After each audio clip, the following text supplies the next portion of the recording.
스가랴 9장 9절부터 10절까지의 말씀, 9절부터 10절까지의 말씀을 제가 봉독하겠습니다. 스가랴 9장 9절부터 10절입니다. 시온에 따라 크게 기뻐할지어다. 예루살렘에 따라 즐거이 부를지어다. 보라, 내 왕이 내게 임하시나니 그는 공의로우시며 구원을 베푸시며 겸손하여서 나귀를 타시나니 나귀의 작은 것 곧 나귀 새끼니라. 내가 에브라임의 병거와 예루살렘의 말을 끊겠고 전쟁하는 활도 끊으리니 그가 이방 사람에게 화평을 전할 것이요 그의 통치는 바다에서 바다까지 이르고 유브라데 강에서 땅 끝까지 이르느니라. 아멘. 지난 3월부터 우리는 구약 성경에 있는 소선지서 12권을 가지고 말씀을 나누었습니다. 한 주에 한 권씩 해서 그 말씀 가운데 특별히 우리에게 주시는 말씀, 또 중요하다고 생각하는 말씀을 뽑아서 이렇게 은혜를 나누었는데요. 지금이 6월이니까 한 3개월 정도 이 말씀을 가지고 계속 나누었습니다. 그리고 오늘이 그 마지막 시간입니다. 왜냐하면 말라기가 마지막 권인데 말라기는 우리가 맨 처음 할 때 했거든요. 말라기를 하면서 소선지서를 한번 다 다루면 좋겠다 싶어서 시작한 것이었기 때문에 이제 오늘로서 마지막입니다. 나는 말라기를 듣지 못했는데요 라고 하시는 분들은 이제 교회 홈페이지에 오시면 다 올라가 있으니까요, 찾아서 들으시면 되겠습니다. 어찌되었든 이 3개월 동안 이제 12권의 책을 대충 살펴보았는데 뿌듯하시죠? 이제 성경을 읽으실 때 소선지서가 조금 어려웠다면 지금은 이제 좀 잘 이해할 수 있을 것이라고 생각을 합니다. 혹시라도 이제 설교를 기억 못해서 성경을 읽을 때 좀 어렵다 하시는 분이 계시다면 그것도 괜찮습니다. 여러분이 자꾸 잊어버려 주셔야 저도 할 말이 좀 늘어나지 않겠습니까? 그 다음에 또 할 테니까 좀 잊어버리셔도 상관이 없습니다. 다만 이제 바라는 것은 이제 말씀을 들을 때마다 여러분 마음속에 남는 한 가지 이런 것들이 있을 텐데 그런 것을 잊지 마시고 잘 붙들고 사셨으면 좋겠습니다.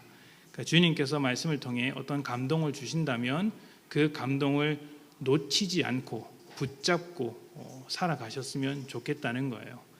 붙잡는 건 내가 붙잡아야죠. 간절히 붙잡고 그 말씀 의지하여 살아가셨으면 좋겠습니다. 선지서라는 책은 이스라엘이 혼란스러울 때마다 등장해서 하나님의 말씀을 선포했던 선지자들의 이야기가 담긴 책입니다. 성경에는 굉장히 많은 선지자들이 등장을 하죠. 엘리야라는 사람도 등장하고 엘리사라는 사람도 등장합니다. 그리고 사무엘이라는 사람도 선지자입니다. 사무엘이 어떤 사람이냐면 사울과 다윗에게 기름을 부어주었던 사람이죠. 그러니까 이스라엘이 왕국으로서 첫 발을 내디딜 때 그 왕국을 시작한 사람이 사무엘이었습니다. 이게 무슨 의미냐면 지금 이스라엘 백성이 혼란스러울 때마다 등장해서 하나님의 말씀을 전해준 사람이 선지자라고 이야기를 했고 사무엘이 그런 선지자 중에 한 사람이라고 이야기했습니다. 이 말인즉슨 이스라엘 왕국이 시작할 때부터 하나님께서 보시기에 악하고 혼란스러운 일들이 많았다는 것입니다. 일단 이스라엘 백성이 왕을 요구하는 것부터가 하나님께서 원하시던 그림은 아니었습니다. 이미 하나님께서 이스라엘 민족의 왕이 되어주셨고 지금까지 인도해 주셨는데 무슨 다른 왕이 필요하겠습니까? 다만 지난주에 말씀드린 대로 사람들이 왕을 요구하자 하나님께서 그 요구를 수용해 주신 것이죠. 성전이라는 요구를 수용해 주셨듯이 왕이라는 제도도 하나님께서 수용해 주셨습니다. 그래, 내가 너희의 의견을 받아서 수용해 줄 테니까 너희 중에 왕이 되는 사람은 내가 너희를 다스리듯이 하나님께서 사람들을 다스려 주시듯이 왕도 그렇게 다스려야 한다라고 가르쳐 주신 것이죠. 그러니까 하나님께서 사람을 선하게 통치하시잖아요. 왕도 그런 하나님을 본받아서 선하게 통치해야 한다. 이것이 하나님의 요구 조건이라면 요구 조건일 수 있습니다. 이것은 마치 세상이 처음 창조할 때 아담에게 하나님께서 말씀하셨던 것과 같습니다. 하나님의 형상으로 지음받았다고 하는 아담은 이 세상을 하나님께서 통치하시듯이 선하고 정의롭게 아름답게 통치를 하는 역할이 있었습니다. 그러니까 하나님께서 온 피조 세계를 다스리라고 하셨던 것은 하나님께서 다스리듯이 다스리라고 하신 것이죠. 그러니까 아담이라는 존재, 아담이라는 그 첫사람은 하나님께서 세상을 다스리듯이 다스려야 했고, 하나님께서 온 피조, 동물들이나 식물들을 다스리듯이 그렇게 다스려야 했고, 하나님께서 가정을 다스리듯이 가정을 다스려야 했던 것이죠. 그런데 실패합니다. 하나님께서 다스리듯이 다스리지 않고 하나님과 같이 되려고 했던 것이죠. 하나님과 같이 된다는 게 어떤 말일까요? 하나님께서 온 세상이 기준이 되시니까 아담도 자기가 기준이 되어서 자기 생각대로 다스리기 시작한 것입니다. 그렇게 자기 마음대로 살아가는 인간을 성경에서는 죄인이라고 이야기를 합니다. 그러니까 지금 세상이 보여주는 것과 같이 아주 파괴적인 행위들이 통치 행위로서 이제 보여주고 있는 것이죠. 그러니까 이스라엘의 왕들도 아담처럼 하나님을 대신해서 통치하지 않고 하나님의 위치에 서서 통치하려고 했습니다. 이게 다른 거예요, 여러분. 하나님께서 계시고 하나님께서 주시는 그 어떤 힘을 가지고 하나님의 뜻대로 통치하는 것과 내가 하나님처럼 되어서 그 힘을 사용하는 것은 전혀 다른 것이죠. 근데 이스라엘 백성은 하나님께서 분명히 살아계심에도 불구하고 하나님을 무시하고 자기가 하나님인 것처럼 다스려 갔다는 것입니다. 이것이 이스라엘의 왕입니다.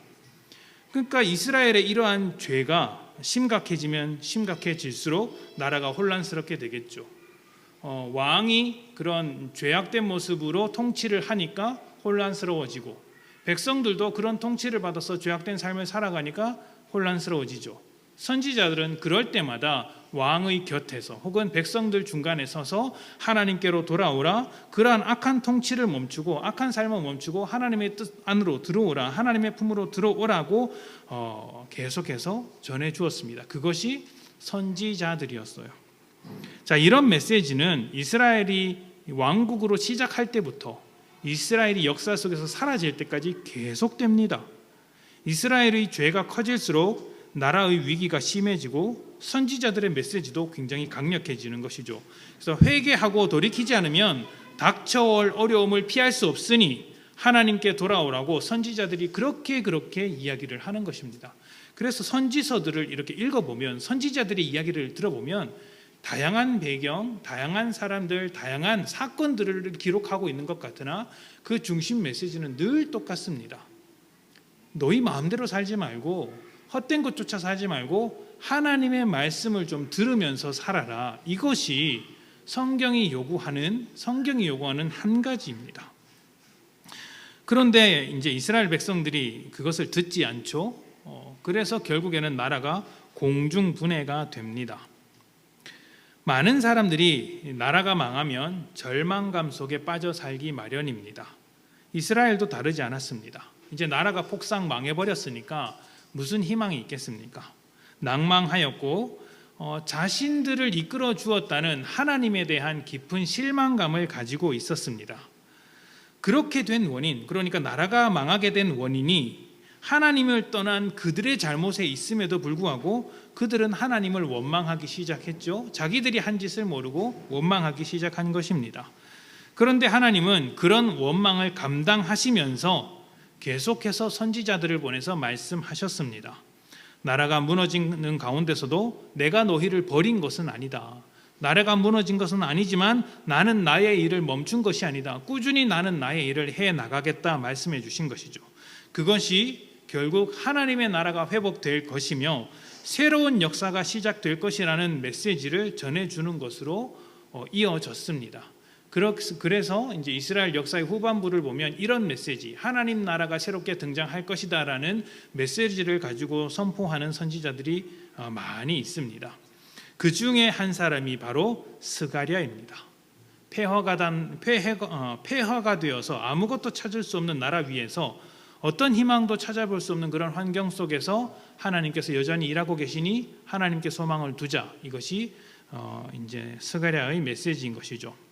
자, 스가랴는 지난주에 살펴보았던 학개와 굉장히 비슷한 시대에 활동했던 선지자입니다.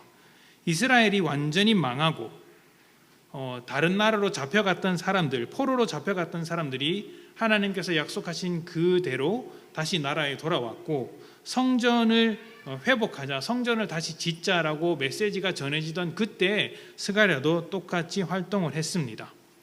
성전은 특별한 구조물이라기보다는 하나님께서 그들 가운데 함께 하고 계시다라는 상징물이었습니다.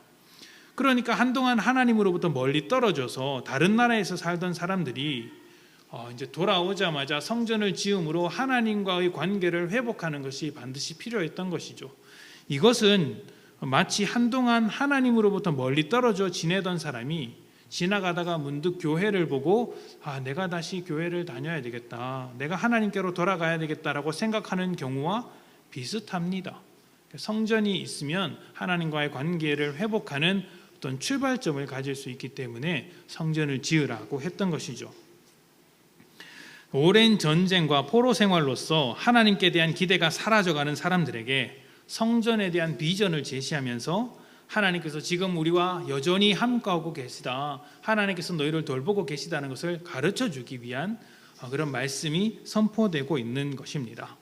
근데 앞서 말씀드렸던 학개와 스가랴가 차이점이 있다면, 학개의 경우에는 다른 것을 먼저 신경 쓰느라 성전을 짓지 않았던 이스라엘에게 성전을 짓는 것이 가장 중요하다는 것을 일깨워주는 말씀이었다면, 스가랴는 이제 시작된 건축을 더욱더 독려하는 그런 말씀을 전해주고 있다는 것이죠.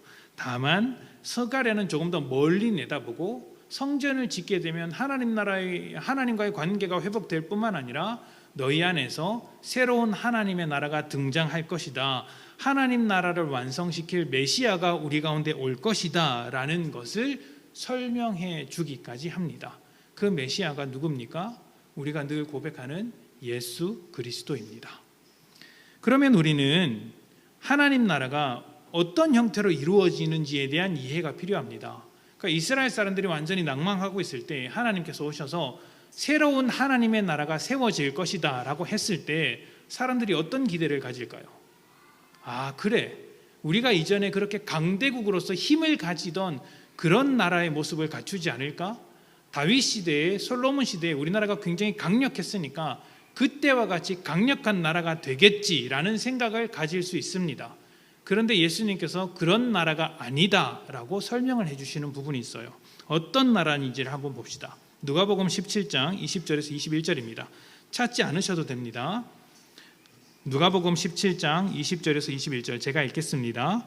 바리새인들이 하나님의 나라가 어느 때에 임하나이까 묻거늘 예수께서 대답하여 이르시되 하나님의 나라는 볼 수 있게 임하는 것이 아니요, 볼 수 있는 것이 아니다.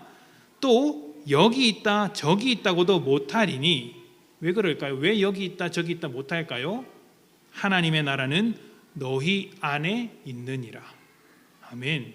예수님께서 하나님의 나라가 무엇인지 묻는 사람들에게 대답해 주시기를, 하나님의 나라는 눈에 보이도록 임하는 것이 아니다. 하나님의 나라는 저기에 있다 여기 있다 그렇게 가시적으로 모양을 갖추는 나라가 아니다. 그러면 어떤 나라입니까? 우리 안에 임하는 나라다, 우리 안에 있는 것이다 라고 이야기를 해주시는 것이죠. 그러니까 이 말은요, 우리가 생각하는 일반적인 나라의 개념, 국가의 개념과는 완전히 다른 새로운 개념이라는 것을 설명해 주고 있는 거예요. 일반적으로 나라를 새롭게 세우려고 한다면 무엇이 있어야 할까요? 나라를 세우려고 한다. 여러분들이 나라를 세우려고 해봅시다. 가장 먼저 뭐가 있어야 하겠습니까? 나라를 세우실 마음이 별로 없으세요? 좋습니다. 일단 복잡한 과정이 있는데요. 멀리 찾을 필요 없이 그냥 우리나라 조선 건국했던 이야기를 한번 생각을 해봅시다. 드라마라도 많이 있으니까 떠올리면서 한번 생각해 보시죠. 일단 여러 가지 복잡한 과정이 있겠지만 가장 먼저 군대가 있어야 할 것입니다. 요즘과 같은 나라 아니라 훨씬 고대 국가에서는 군대가 필수 불가결한 요소일 것입니다. 이성계가 조선을 건국할 수 있었던 배경에는 그가 스스로 대단한 장수였고 그의 휘하에는 대단한 군대들이 있었기 때문입니다. 그 군사를 바탕으로 한 큰 힘을 가지고 있었기 때문에 나라를 세울 수 있었죠. 그 군대로서 위화도 회군이라는 것을 했습니다. 그 시점으로 이제 고려가 가지고 있었던 상당한 권력을 이성계가 가질 수 있었던 것이죠. 또 그렇다고 해서 군대를 가지고 있다고 해서 이성계가 혼자 나라를 세울 수 있었겠습니까? 아니죠. 그를 지지하는 세력이 있어야죠. 이성계가 함께한 세력으로는 잘 아시는 정도전을 중심으로 한 신진사대부가 있습니다. 무슨 역사 공부를 이렇게 하나 싶겠지만 대충 들으시면 됩니다. 나중에 다 설명을 해드릴 테니까. 그러니까 이성계 혼자 세력 없이 나라를 세울 수는 없습니다.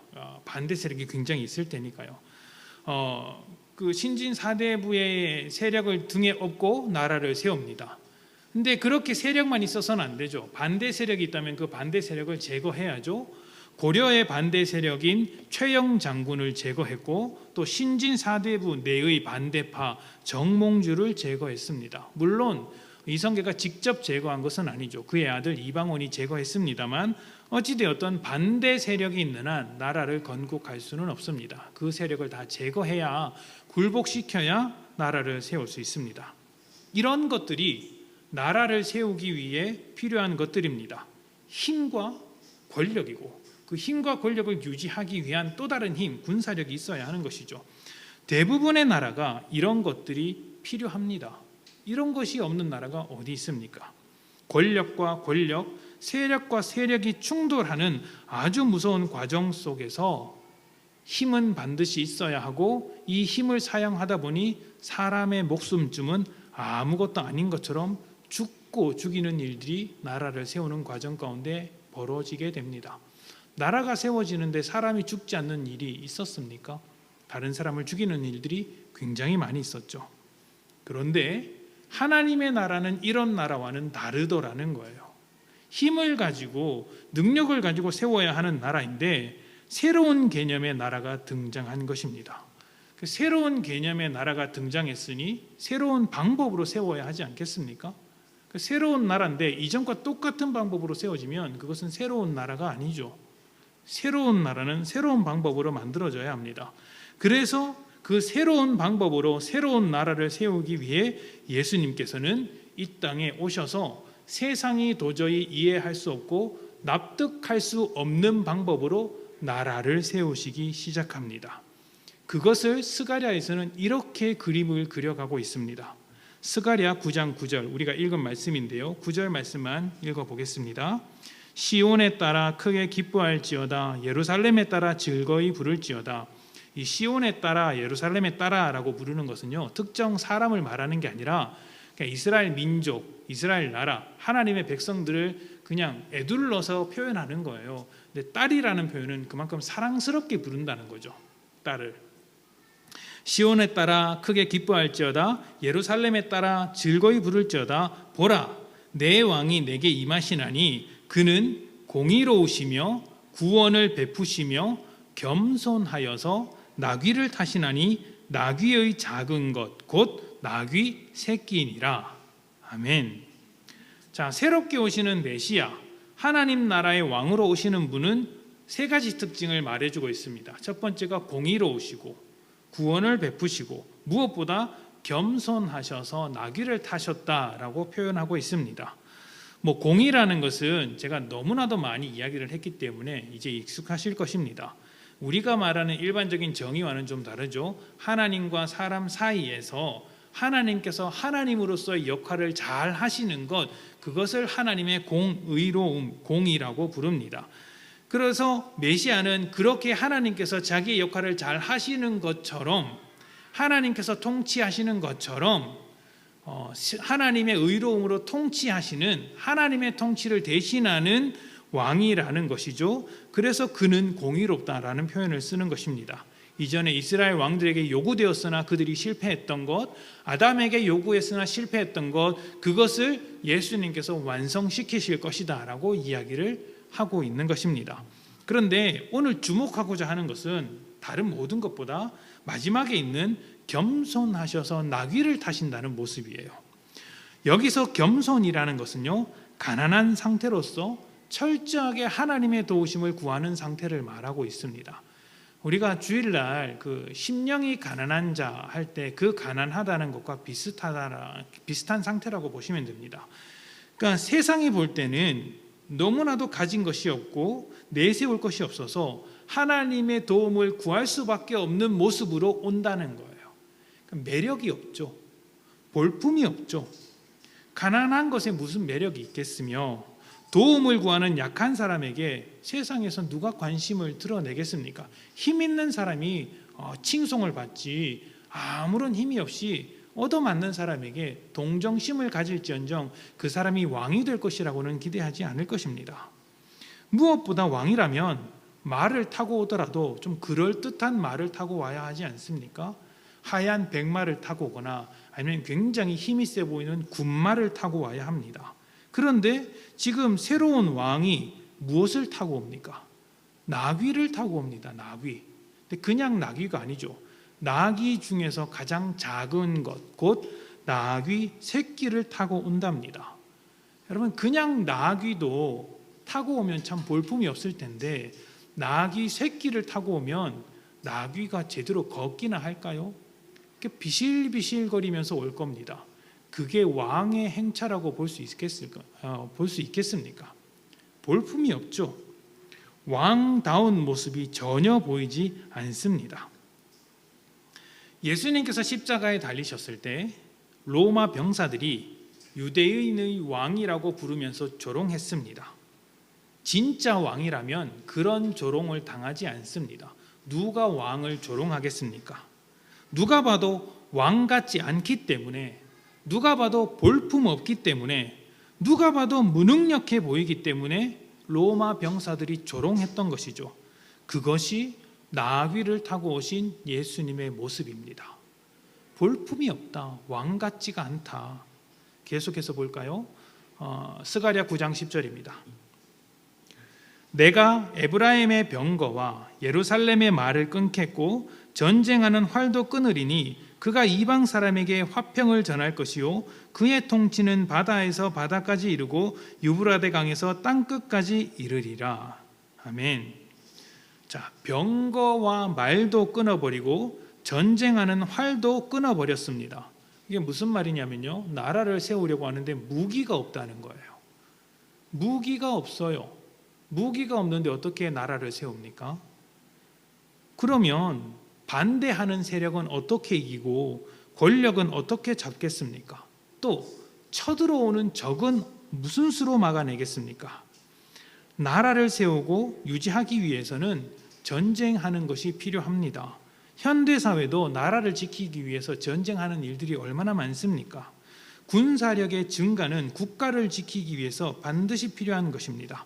국방력을 위해서 그렇게 많은 세금을 쏟아붓는 이유도 군사력이 없이는 나라를 유지할 수 없기 때문이죠. 하물며 고대 사회에서는 더더욱 그렇지 않겠습니까? 창과 칼, 무기가 조금만 바뀌어도 승리하는 것이 고대 사회의 싸움입니다. 칼 들고 오는 사람에게 창 들고 덤비면 이길 수 있는 것이 고대 사회의 싸움입니다. 그런데 무기를 모두 버립니다. 어떻게 이긴다는 말입니까? 새로운 나라를 세우는 왕 예수님은 무기가 없습니다. 전쟁도 없습니다. 모든 폭력을 그치고 화합하며 연합을 이룹니다. 그리고 이런 일들이 그 나라 안에서만 끝나는 것이 아니라 그 나라 밖에 있는 모든 사람, 곧 이방 나라에게까지 영향을 미치며 왕의 통치가 온 땅 끝까지 뻗어나갈 것이라고 선포하고 있습니다. 반대 세력을 제거하는 것이 아니라 그들마저도 화평을 선언하며 끌어안는 모습으로 나라가 세워지더라는 것이죠. 자, 머릿속으로 한번 비교해 보십시오. 한쪽에는 이성계가 있습니다. 그리고 그 옆에는 예수님이 있습니다. 이성계는 아주 훌륭한 말을 타고 있고 대단한 갑옷으로 무장하고 있습니다. 그 뒤로는 수많은 군대가 있고 세력들이 있습니다. 말 그대로 왕다운 위용을 뽐내면서 당당하게 서 있습니다. 근데 그 옆에는 예수님께서 나귀를 타고 있습니다. 비실비실한 나귀 새끼를 타고 겨우 서 있습니다. 머리에는 가시 면류관을 쓰고 있고 피를 철철 흘리고 있습니다. 옷은 입고 있지 않고 헐벗었으며 온몸에는 채찍을 맞은 자국이 있습니다. 깊게 패인 상처에는 여전히 피가 줄줄 흐르고 있습니다. 그리고 그 뒤에는 십자가와 못 3개가 보입니다. 세력은 없습니다. 그나마 뒤따르던 제자들도 십자가 앞에서 모두 도망가 버렸습니다.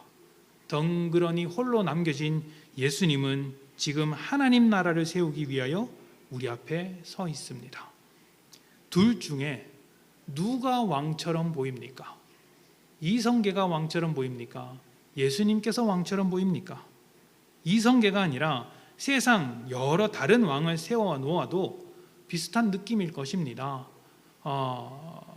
이제 고대 중동 그 유럽을 통치했다는 유명한 알렉산더 대왕이나 로마 황제를 세워 두어도 군사력이나 세력을 등에 업고 있는 모습을 볼 것이고, 몽골의 칭기스칸도 그렇고 현대 국가의 지도자들도 그 나라의 군사력과 세력을 가지고 통치할 것입니다. 그런 것들을 뒤에 업고 나라를 다스리는 것이죠. 그 누구도 예수님과 같은 모습으로 나라를 다스리거나 세우려고 하지는 않을 것입니다. 예수님께서 이렇게 초라한 모습으로 오신 이유는 예수님께서 세우시는 나라가 세상에서는 찾아볼 수 없는 나라, 곧 하나님 나라이기 때문입니다. 하나님 나라는 힘으로, 칼로, 돈으로 세우는 나라가 아닙니다. 오직 하나님의 능력으로 세우는 나라입니다. 고린도전서 1장 18절부터 21절까지는 유명한 말씀이 있죠.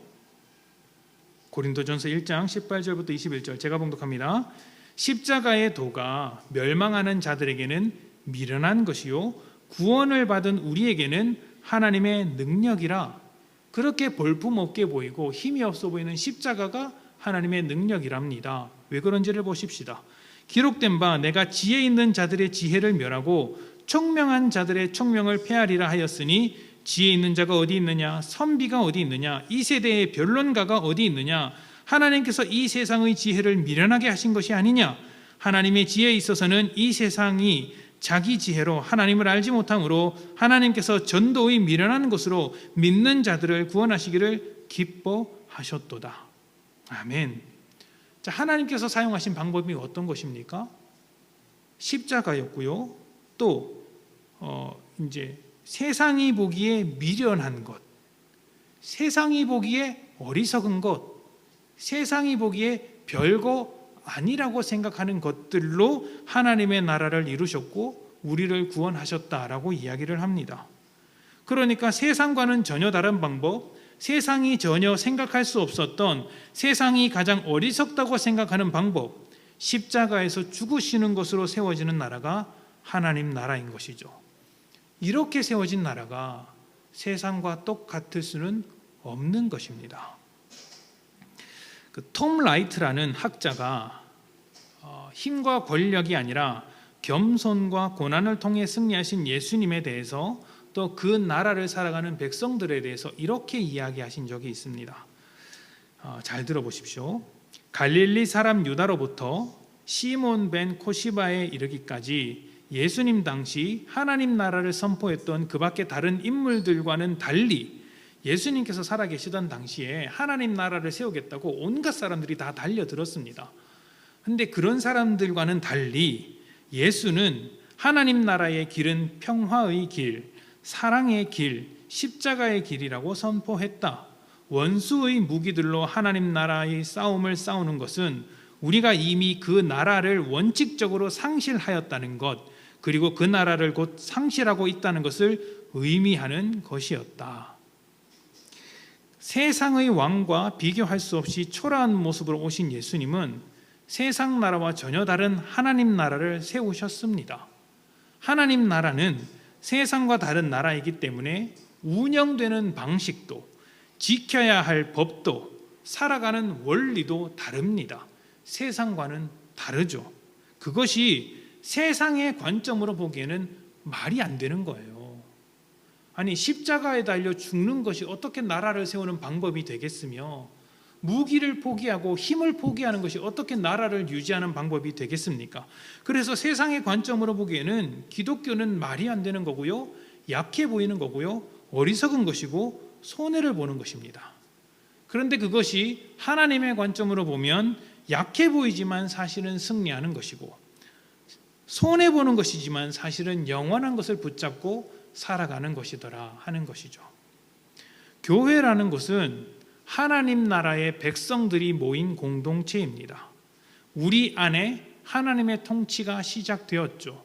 우리 안에 하나님 나라가 이루어졌다라고 예수님의 말씀처럼 동의하고 고백하는 사람들입니다. 그래서 교회는요, 힘을 자랑할 수가 없어요. 세상에서는 힘을 자랑하죠. 그런데 우리는 힘을 자랑해서는 안 됩니다. 세상에서 대단하다는 평가를 받는 것을 부끄러워해야 합니다. 겸손해서 부끄러운 게 아니라 우리가 해야 할 것이 아닌데도 불구하고 그렇게 하고 있기 때문에 부끄러워해야 하는 거예요. 우리는 힘을 자랑해서는 안 되는 공동체이기 때문입니다.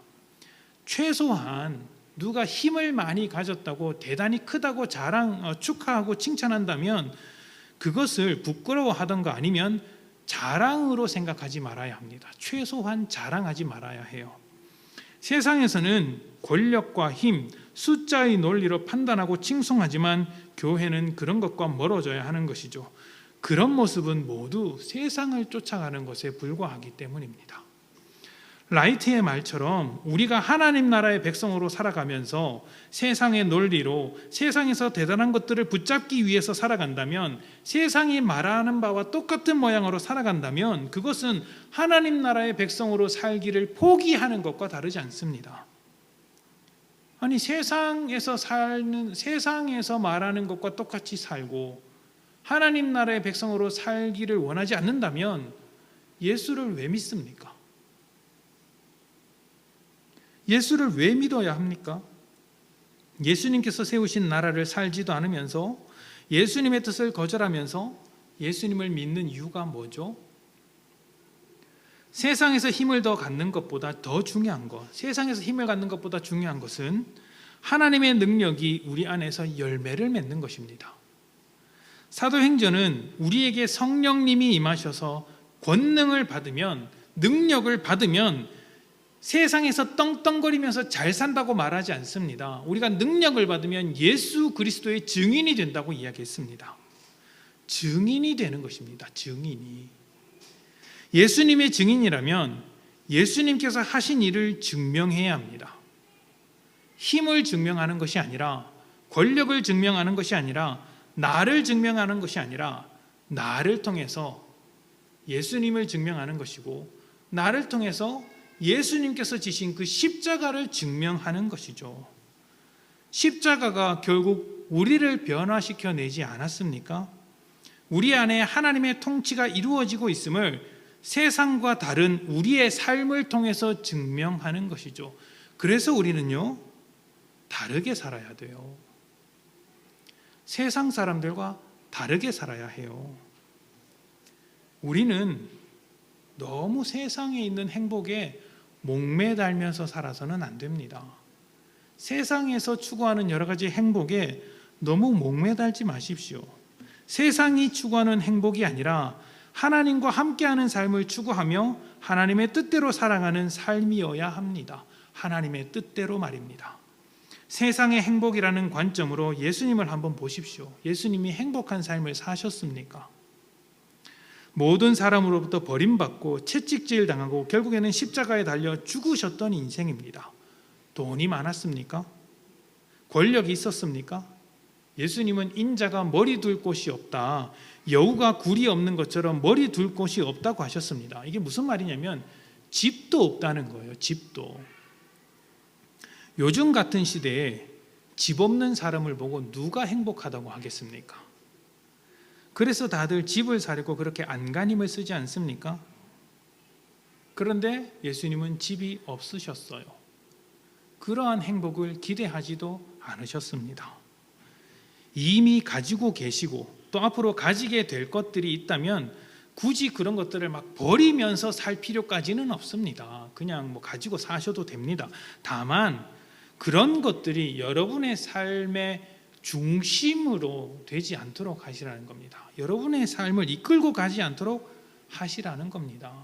집을 사는 것에 안달나서 살아가는 것이 아니라 하나님의 뜻을 쫓아가는 것에 안달나야 되는 거예요. 우리의 삶은. 우리가 세상에 있는 여러 가지 행복을 추구하면서 살아간다면 그것이 곧 세상을 추구하는 인생입니다. 믿는 자는 달라야 합니다. 우리는 하나님 나라의 백성 아닙니까? 세상처럼 살려면 하나님 나라의 백성이라는 이름을 가질 필요가 없습니다. 예수를 믿을 필요가 없습니다. 지금은 괜찮으실지 모르겠지만 언젠가 최소한 인생에 한 번쯤은 여러분이 결단해야 할 시기가 올 것입니다. 돈이냐 하나님이냐 결단해야 할 시기가 옵니다. 자식이냐 하나님이냐 결단해야 할 시기가 옵니다. 아내입니까 하나님입니까 결단해야 할 시기가 옵니다. 남편입니까 하나님입니까? 이건 뭐 결단하기 쉬우시죠? 자, 아닙니까? 아닙니까? 네. 집입니까? 하나님입니까? 세상입니까? 하나님입니까? 이 문제를 결단하지 않으면 세상은 그 틈을 파고들어서 여러분을 통치하려고 할 것입니다. 여러분이 붙잡고자 하는 그것을 가지고 세상이 여러분의 삶을 통치하는 거예요. 거기에 목매다는 인생이 될 수밖에 없습니다. 여러분 세상 사람들을 가만히 보십시오. 목매달면서 살아가는 것이 하나쯤은 있습니다. 그것에 의해서 통치받는 인생들이에요. 근데 그리스도인은 그것과 달라야 합니다. 달라야 해요. 결정하십시오. 세상보다 하나님을 선택하며 살겠다고 이 시간 결정하십시오. 하나님의 능력으로 세상을 얻기 위해서 사는 것이 아닙니다. 세상을 얻으려고 하면 하나님의 능력을 기대하는 것처럼 보이지만 사실은 세상의 능력을 원하는 것입니다. 여러분 하나님의 능력이 어디에 있는지를 분명히 기억하셔야 합니다. 십자가에 있습니다. 십자가에는 세상을 위해 세상 속에서 얻어낼 수 있는 것이 단 한 가지도 없습니다. 오히려 나를 버려야 할 것들만 남아있죠. 선택을 하셔야 합니다. 세상의 것을 얻을 것인가 아니면 나를 내려놓을 것인가. 하나님의 능력은 하나님의 뜻에 맞게 살 때 필요한 것입니다. 세상의 것을 얻기 위해서 필요한 것이 아닙니다. 그런 것을 위해서 아무리 하나님의 능력을 요구해봤자 하나님의 능력이 여러분 가운데 있지 않습니다. 장담할 수 있습니다. 다른 것을 내려놓고 오직 하나님을 선택하며 살겠다고 결정하신다면 하나님의 능력이 여러분을 변화시켜 가실 것입니다. 하나님의 통치가 여러분에게 임하여 새로운 인생이 될 것입니다. 하나님의 나라는 우리 안에 있는 것이고 사람을 변화시키는 나라입니다. 세상과는 전혀 다른 모습으로 살아가는 인생, 세상이 기대하는 것을 기대하지 않는 인생, 내가 먼저 변화되어서 다른 이들에게 하나님의 통치를 보여주는 인생, 그것이 하나님께서 오늘 우리에게 기대하는 인생의 모습입니다. 그렇게 살아가시기를 소망하십니까? 그렇다면 하나님 앞에 먼저 여러분을 내려놓으십시오. 그래야 하나님께서 여러분을 이끌어 주실 것입니다. 3개월 동안의 선지서를 마치면서 이 마음 한 가지만 딱 붙잡고 가셨으면 좋겠습니다. 우리는 하나님 나라의 백성입니다. 주님께서 만드신 하나님 나라이니 주님께서 바라시는 모양대로 살아가시는, 하나님만을 붙들고 살아가시는 여러분들이 되시기를 축복합니다. 함께 기도합니다. 이 시간 여러분에게 하나님께서 요구하실지도 모르겠습니다. 세상이냐 하나님이냐,